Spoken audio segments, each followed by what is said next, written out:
Well, good afternoon. This is Dave Crocker. We're on Warriors, Hard Chargers, and Patriots, connecting the little dots to the big dots. And I'm privileged and actually honored to have Kristi Robinson with me today, Chris Robinson with me today, because she was with us in the 96 to 99 timeframe of Carl Vinson, and was just one of these people that you saw all around the ship doing great things as a photo mate, and just people love to have their picture taken, but more than that, she was a vibrant soul on the ship. I've had a lot of discussions with her um, about why she joined the Navy. I want her to articulate those to you. It's better for it to come from her. She had a 12-year Navy career, and like I said, she spent I think 3 years or close to 3 years with me and Vincent. And the best part of this whole thing, and the fact that she's on the screen with us today, is that this is 2024, and we saw each other last in 1999, and yet we're still connected, and I'm still as interested in her well-being as I was then. So that's sort of where we're at. So thanks for coming on, Kristi. No problem. So I want to go back to before you joined the Navy and what you were doing. And did you have a sense of where you were or what you wanted to do? It was, and then finally, of this part of this, what got you to want to join the Navy? So where were you? What were you doing? And what sort of influenced you towards the Navy? Well, when I was in high school, I wanted to be a radio disc jockey so bad, but I didn't have the means to pay for college. And so it was, either I get scholarships, which I didn't, or pay for it, take out student loans. Um, However, with that being said, I got to thinking about it and I realized that I was going to party more while I was in college versus actually study. So I followed a long line of people in my family, and I decided to join the Navy. So there were other members of your family that were in the Navy. Yes, my dad was in the Navy. My uncle Ed was in the Navy. Both of my grandfathers on my dad's side were Navy. Well, one was Coast Guard, but we'll give it to him because he was there during World War II over in Hawaii. So they asked you to want to do this. Yeah. So it was a family tradition. I turned down the Air Force and decided to go Navy, and it was one of the best decisions I ever made. Well, that is delightful. So you actually really sort of knew who you were before you made this decision, because you had all of this influence around you, right? You knew there was opportunity to go. I'm just paraphrasing for my own purpose here. You knew you had the opportunity to go to college, but you also had this family history of service that was attractive to you. Is that correct? Yes. Well, And I wanted to get out of this little town that I was living in, and I knew that that was one of the only ways I could do it. I hear that from so many people. So you go to you go to the recruit center. You sign up. You get all the stuff ready to go, and you're off to recruit training command. Can you, unless I've missed something, you can certainly fill it in here. But can you talk to me about boot camp and how it affected your life, how it changed you, how it altered your approach to relationships with others, whatever comes to your mind? What were the things that when you left there, you went, holy cow, I'm a much better person, or I learned this, or this is now important to me, or that sort of thing. Well, what was really cool is that I was one of the first female companies to go through RTC Great Lakes back in '94. And the biggest thing is I came from a little itty bitty town that did not have a lot of minorities.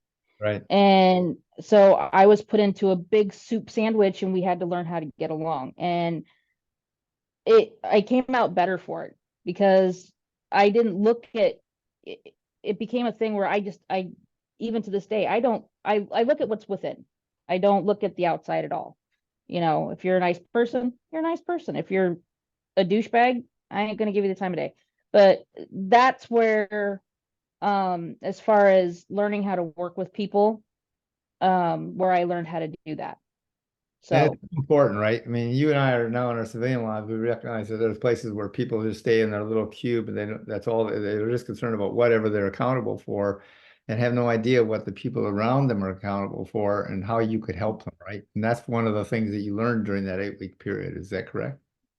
Yes, absolutely. And we learned how to rely on each other. So your parents, so your family had Navy training in their background, but when you got out of recruit training command, aka boot camp, were they surprised? Were they sort of taken aback by how you changed? They were definitely proud. They were not able to come to my graduation, because I graduated right after Christmas and there was a huge snowfall in Chicago. So, you know, weather. But when I came home in January, they noticed that I walked a little taller, stood a little prouder, um, and that I acted a lot more grown up. You know, when I've been So, to several carriers, well, quite a few since retired, I've been invited out as to escort some of the DVs that want to go out there and see the ships. And the first thing I tell them is, to your point, I'd like you to respond to this. I said, when you get off the carrier onboard delivery aircraft, you're going to be there's being a lot of noise, a lot of things going on, and you're going to want to go see this and do that. But I said, the first thing I want you to notice is the deportment of the young men and women walking around on that ship. You know, the eye contact, the shoulders back, the yes sirs, yes ma'ams, and they were truly amazed at the level of just it was a sign of mutual self-respect, right? mhm. And I mean that's what I got out of watching people like you on Carl Vinson and on every coming in prior to that. Was that what you're speaking to in terms of the self-respect piece of this that you learned while you were at boot camp? Absolutely, yeah. Yeah. It just you learn how to think of yourself more because Right. they take you, they break you down, and then they build you back up into, you know, you are worth more than what you were when you came out of there.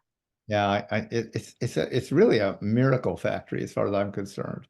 And of course, you know better than I the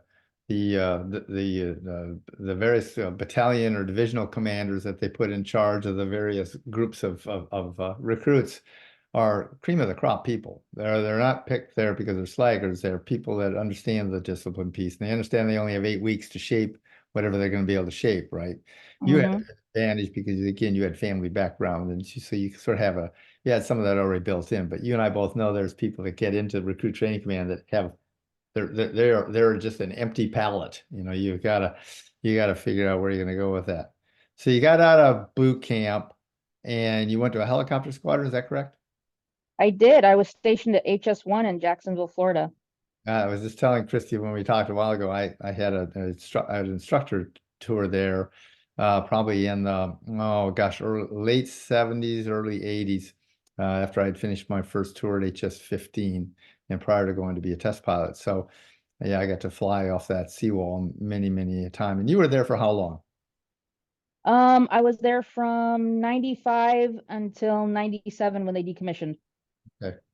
Any takeaways that you want to talk about on this, I mean, tour? I mean, I know that you get snapshots from every tour, right? We all learn from tours and we learn good things, we learn bad things. And knowing you, you learned, you took the good things and kept them in your brain, and you took maybe the not so good things through your 12-year Navy career and just put them in a parking lot saying, hey, I'll never do these things, right? Or I'll never let these things happen. Anything you'd like to talk about with regard to HS-1? So it was really weird because when I first got there, they send you to the line check, or not to line check, to first lieutenant. I went in undesignated, and the guy there was like, "You look like a nice kid. I'm gonna go stick you with the career counselor." And from there, they worked with me to get where I wanted to go. Mhm. So where a lot of people just got sent straight to the line check, got lost in the shuffle, and that was it. A lot of people just did their 3-4 years and got out when I was at HS-1, just because of how they got lost in the shuffle. Yeah. Like I said, I was very fortunate that I started working with a career counselor right off the bat, and they afforded me the opportunity to go to the photo lab there on Jacksonville and learn things. But So so I was talking, who was I talking? I was talking to somebody else where I was talking to John Ottery. You might remember him as our admin officer, Carl Vinson. And he spent 38 years in the Navy, and the reason he was able to go from an E1 to 06 was because he was lucky enough to find people who wanted to help him, and he was also aggressive enough to go ask for the help. And I suspect you were too. You know, sometimes you make your own luck, sometimes luck happens for you. But it worked for you because, like I said, then you went to photo PHA school. Is that right? I did. I helped decommission the school there in Pensacola too. Wow, I didn't realize that. So Yeah. then now you're off to Carl Vinson, right? Yes. And I was the first female photographer on board the Carl Vinson. You were one of the first group of females in Carl Vinson, which is Yes. in a much larger spectrum is bigger than just a single person. Um and that had its own challenges. It was we had a cultural shift. We could always say that it was just going to be an automatic thing, that sailors were sailors, but we all know that there were actors that caused some challenges and problems there too. But so what was your first, so did you join the ship when she was in port, or did you join the ship while she was at sea? So when I first got to the command, it was congratulations, welcome aboard, bring your stuff. We're going underway on Monday. And what day was this? So Friday or Saturday? uh it was a Saturday. So I had to leave my husband and my very young son at the time. I think he was just over a year old or 9 months, something like that. And they were living with my parents in Port Angeles. We were in Bremerton, Mhm. and he had to go and do all the stuff as far as like get an apartment, all that stuff, because I was immediately hit the ground running, uh out to sea. So, So and you're that was walking an experience. and you'll see this big ship, because they are big ships. Hmm. What were you thinking? What was your thought when you saw this thing? Oh shit, what did I get myself into? I mean, it happened to me, you know. I mean, I thought, how in the heck am I gonna? What is this thing? This city? This menagerie of people and metal and everything else. Um, so uh, you were assigned immediately to the Photoshop on the ship. Is that where you were assigned? Yes, I was. Was there, it was funny because I had just come out of photo school, and a lot of them didn't realize that I was a fleet returnee back into photo school. And they were all, the first, when we first got back from our first little debt that we did, they're like, yeah, let's go meet up. And then have drinks and whatnot. And they all look at me thinking that I'm under the age of 21. And I was like, I'm 22. Hmm. So, but yeah, it was definitely an experience. I did my first underway. I think I was there for about 2 months before I had to go do my FSA tour Yep, where I was on the mess decks. they're all fun, aren't And they? then oh yeah, I actually liked Good. it because I did all the decks Yep. in the mess. Yep. Um, and that was probably the best part because I got to yell at people when they got on my wet deck, when I was waxing it. You could do it too. There's no out of my mind about that. What were the, let's, from just a general perspective, because I'm learning, I still tell people today as I'm having these discussions that I wish I would have asked some of the questions not then that I'm asking now. I mean, so you don't always have time. I spent as much time as I could talking to people like you and anybody about, what you're doing, and again, connecting the little dot to the big dot, et cetera. But we didn't spend a lot of time talking about how you got there, right? What got you to Carl Vinson, for example. And so there are, I'm sure, good and bad experiences on the ship because we were so big and we weren't perfect.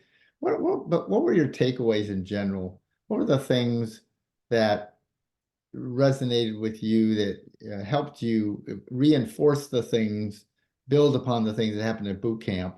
And if there were things that detracted from that, let's talk about those too. The biggest thing was working as a team, learning how to work as a team and learning how to get along with people that you might not get along with. You Mhm. know, when I was cranking it, we had a tight knit group. You know, when we stopped in San Diego, they were all like, "Hey, Chris, we want to go over to Tijuana. Will you hold our bags while we go to the strip clubs?" And I'm like, "Yeah, I'll do it." You know, uh, but you gotta, feed me and drink me. Yep, Get me drunk. yep, And which that's a whole nother story in itself. But again, we were so tight knit as a little group there within the FSA culture when I was TAD yep. that we could rely on each other outside of being at work. That's probably that's probably the biggest lesson anybody could learn from any place that they're working. And well, what were so I always felt like when we could get people together and have one of our pep rallies that it was, because we did re-enlistments at those pep rallies. We did we recognized people for various things as they went along, and it sort of built upon this one team, one fight ethos. Was that inculcated in your culture from your perspective? Did we do a good job there, or was it just, what do you think it was just more words rather than actions? Well, I mean, it depended on because you actually, when you said you were going to do something, it got done. But there were other people, um, other CEOs that I've had that where they said they were going to do it and it never happened, or they would drop the hammer and completely shut things down. Right. So, but we knew we could count, uh, you knew who you could count on. Right. That's fair. Was there were there bad things, negative things? Bad's probably not the right word. Were there things that were not as good or negative or bad, whichever word you want to use, that that really didn't catch the attention of the right people, that caused you to have to either work harder, work around things, feel uncomfortable? Because the worst thing that can happen is have someone feel uncomfortable in that environment. Anything you'd like to share there? No, not really, because most of the people, if I did have a problem or someone had a problem with me, it got squished in the bud pretty Okay. pronto. Okay. So you were there with us for 3 years, is that right? I was actually on board the Carl Vinson from 98 to 2003. All right. So you were there for my change of command, right? Yes. 99. I always ask that because we had it inside of a gym because the ship was in dry dock. And Yes, I was there for that. it was a great because we were so close to each other. And my oldest son was our guest speaker, and he spoke to families and what it was like to grow up in a military family. And I would just see everybody sit, either there were some people staying in ranks, but most people were sitting up in those stadium stairs, and it was just really great. It was really great to have everyone together. And I was just wanting to know if you were there. So you were there till 2000 and what now again? I'm sorry. 2003. Yeah. Okay. And did you have a follow-on tour, or did you retire after that? So I did. I actually went to Phaso Trade Group Pack Lemoore. Mhm. Um and that was where I ended up getting out. Okay. And why'd you get out? Well, I was 5 pounds overweight and I couldn't lose it for no matter what I did. And so I was part of that whole push to they got rid of me. But it was also time. Stop for a second. I don't want to leave this point yet. So they asked you to leave the Navy because you were 5 pounds overweight. Yes.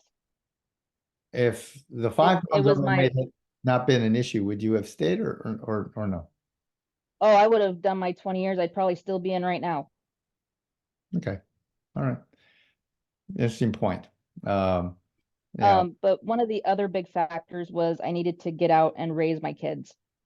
that's important. Um, Yeah. because they were becoming quite feral. As a matter of fact, my youngest was my feralest child, and he ended up joining the Marines. So, It's a continuing hit line here. It's influence upon influence upon influence, Kristi. I mean, kids see their parents are gone all the time. They're deployed all the time. They miss them, but there was something about your service and the way you presented your service to them that made him want to do that. You know that, oh, and I'm very, very but proud of he doesn't remember any of it because he was 2 when I got out. Val, but yeah, yeah, okay. I still think there was an influence there one way or the other, but or maybe Oh, even, definitely. yeah. So. So you gotta, what, and I interrupted you. I'm sorry about that, but I really wanted to catch that point. And so you were talking about the 5 pounds, but you were going to say something else. Would you recall what it was? Oh, it was just that after, that 5 pounds, no matter what I did, the ultimately I looked at the big picture and I needed to get out to raise my kids. Yeah. I only have one point that I want to make, and it was you and I talking, prior to the starting the interview, and you talked about, some challenges you had and how the Navy's changed in a good way. And I think it's really important for people to hear that from you. And it reinforces maybe some of the things that are going on in the Navy today. Could you just, spend a couple of minutes talking about where you were, what you discovered about yourself, and how that might have been changed had the Navy adopted some of the programs that they're adopting today? So the one thing that I've noticed, because yeah, I do keep my ear to the ground when it comes to the Navy and all the new bells and whistles and whatnot. One of the things that I wish that they would have promoted more when I was in, even as early as 95, um, is the mental health aspect and being able to get help, because we were basically told to cover that shit up and go on because we have a job to do. Take care of it on your own time. And I see a lot of people that are out that have problems, myself included. I spent 7 years on the couch because I was depressed and didn't know which way to turn. And then I finally sought help. So Yeah, and again, I stepped on you. I'm so sorry. What kind of help did you get, and how did you finally get to that help? I finally started seeing a therapist. They put me on medication. I still see a therapist. I go to group. Um, but it's helping me learn how to live with depression, anxiety, the whole Yeah, everything that I have.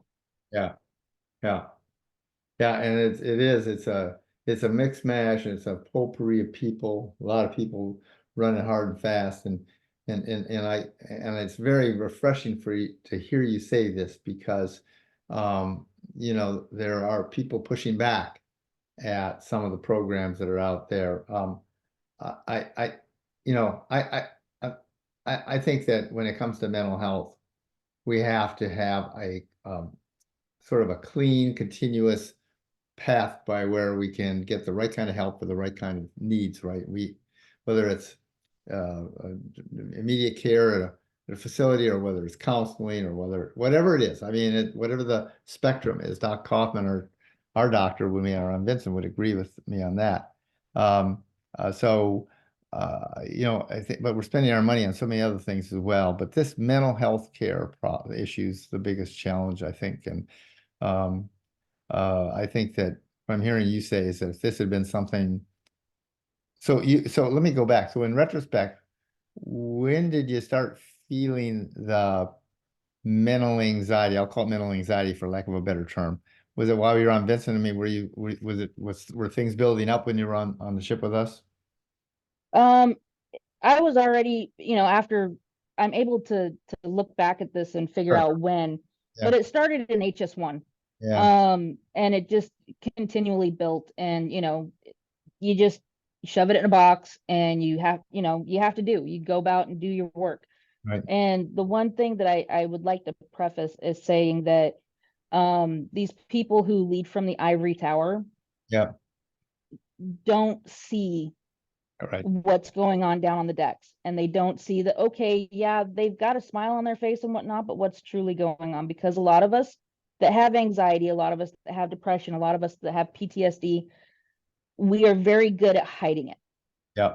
Well, you could put it into a little garage while people, when you see these people, right? Just to let them think that there's no problem. The ivory tower is interesting. I use that a lot in some of the dialogues I have because my contention is, and it happens everywhere. And in companies, you have the big corporate offices where it takes 4 or 5 secretaries to get through before you can see the boss, right? Uh, and um, and I've always recommended that, when I was CO in Vincent, only spent time on the bridge when I had to be there. I had a radio and I was often walking and talking, and that was because my job was where I had plenty of qualified people to run the flight deck and plenty of qualified people to tell the ship which way to go. And I had a radio in my hand. But your point is, that's a great point. That's rock solid on. And I hope people will listen to that point. That's one I've been trying to drive home. We spend a lot of time trying to figure out, well, what kind of training, what kind of mentoring do we need to provide at the various warfare community levels of command training, right? And really, this is a no-brainer. This is not necessarily any training. It's a means to be able to make closer contact with you and people like you by sitting in your protected space, right? So, Right. um, Because, and speaking of that, getting to talk to people and whatnot, I was talking to my boss. I had to take her to the airport last week, and I was like, we're a very tight knit group. mhm, We can rely on each other. One goes down, the other one picks up.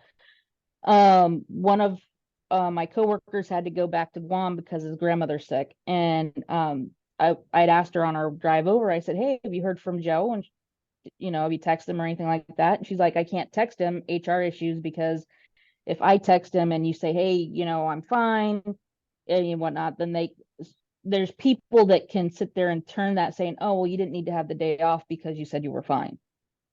And I said, I think that is a very shitty situation, because as a supervisor, I should be able to, if someone is sick and they've been sick for days or their grandma's sick, I should be able to sit there and reach out and say, hey, did you make it over to Guam okay?